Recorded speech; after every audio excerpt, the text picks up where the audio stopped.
guys, nanguha ko ng mga kahoy para mamaya mag bonfire kami. Ayan, mga sanga-sanga lang yung kahoy kinuha ko dito.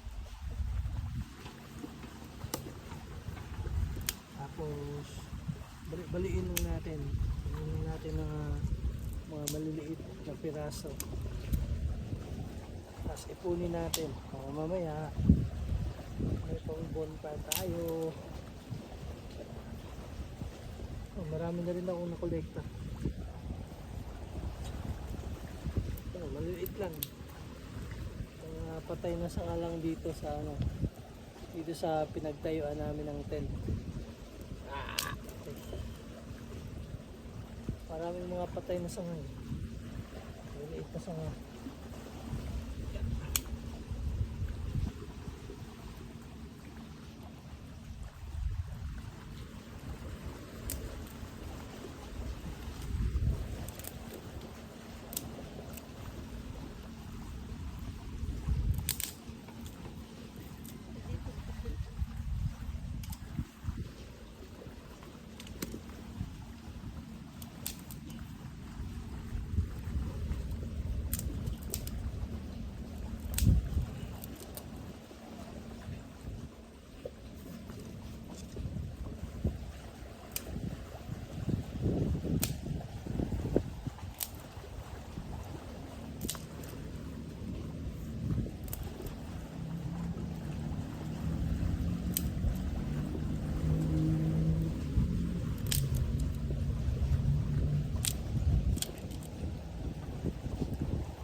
Ayun na guys, yung mga naipon ko.